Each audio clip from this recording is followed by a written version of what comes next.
historians are no longer looking at the painting, what the painting is. They're seeking out paintings which suit their theories, ideologies, whatever the case might be. But interestingly enough, the counter to all this, I was very fortunate enough to be appointed that there was some concern over the valuables of the government, control of the government, to value and catalogue the contents of the President and the Deputy President's office, was there in making, and also their residences. Which was to be an amazing experience in my life. And I got into the inner sanctum of President Mbeki's office, literally where he sits with the secretary. And much to my surprise, when I walked into the entrance area, there was a painting by my father of Big Van Heerden, which no doubt my heart immensely. But to my greater surprise, when I got into his office, there were 6 Pierneefs. Nothing else but 6 Pierneefs. This and that all this going on outside certainly didn't affect him. I then went to Government House, all his residents, which was Libertas now, only to find what was always a Pierneef room, was still a Pierneef room, the big reception hall. The big Pierneef was still hanging there. Opposite is the Gwelligan and Stellenbosch. And politics had not entered that environment at all. And I really asked myself the question, what is this all about? Why? It doesn't make sense. Then, I think one ought to just look at Pierneef the man briefly. There are 4 books on Pierneef. The one by Welz, which is very interesting, really, one must understand it. He brings many very interesting facts in life and very interesting. It's not all just criticism, but it's certainly interesting. But the other 3 can be described as being adulatory, even the more recent one, Pretoria University. And I think part of the problem is the dangers of oral history. Oral history. People exaggerate, very much why spoil a good story with the truth, or it gets diluted or slightly changed, and nobody quite. And a lot of it is based exactly on that. So one takes it with a certain pinch of salt. But certainly, if one thinks of Pierneef, who grew up at a time of the Anglo-Boer War, him and his family are forced into exile back to Holland, and they come back after the war to find utter destruction. I think very many of us forget what the Afrikaner on the platteland faced after the war. With the total scorched earth policy, everything was burnt, houses were burnt, stock was slaughtered, lands were burnt. They came back to their farms with nothing. If you think of the number of women and children who died in concentration camps, and even more black servants who went with them into the concentration camps, we're talking of thousands, many thousands.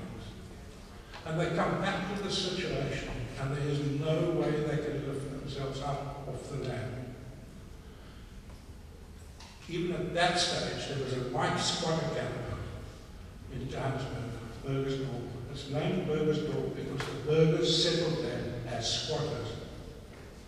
So you can visualize, think of the bitterness against the Brits. The war was unjust as far as they were concerned. If you read the Times History War of the time, they think it was a very just war. If you read Thomas Pakenham 60, 80 years later, you realize it was a very unjust war. Gold was the motive, not anything else. And that bitterness in the Afrikaner, I have great sympathy for. As much as I have sympathy for the bitterness in the black man today in South Africa, or the possible, or accepted. One can accept that it's perfectly possible. And these people were taken off the land, which they had tremendous fondness for, from which they lived. And they were forced, even to go so far as most of the women, or many of the young women, went into prostitution to live and stay alive and feed themselves and send money back home. It was a terrible, terrible time, and it became exacerbated as time went on. And come the Great Depression, of course, did nothing to lift it. The poor white problem, for the poor white problem, read the Afrikaner problem, because that is essentially what it was. And I have great sympathy for people like Pierneef, sympathizing with the cause. He was essentially one of them. And he too wanted to see them uplifted. He too wanted to see them happy. And all of them had a yearning for the landscape, because that is what they knew. All through the early part of our century, the dominant artists were Afrikaner landscape painters.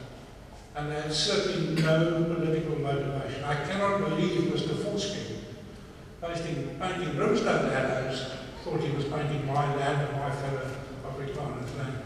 I don't believe it, even less so you can indeed or others. So I have a great problem with that. But that to me is the background in which Pierneef lived and worked, grew up, and I think we must bear that very much in mind.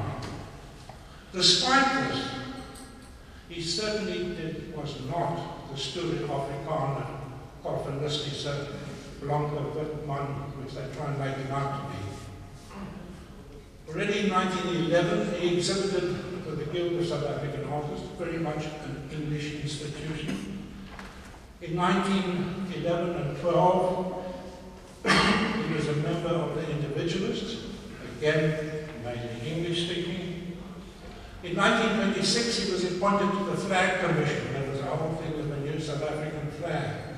And when the dispute centered on whether the Union Jack and the Republic flag should be on the flag, he rather withdrew from the commission than get involved in this conflict, in this argument.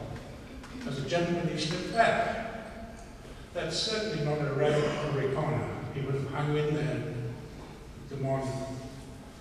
He joined the Brudemont in 1918 and resigned in 1946. Well, that's long before my husband Lee or anybody else thought to resign from the Brudemont. I don't know for what reason he did, but he resigned.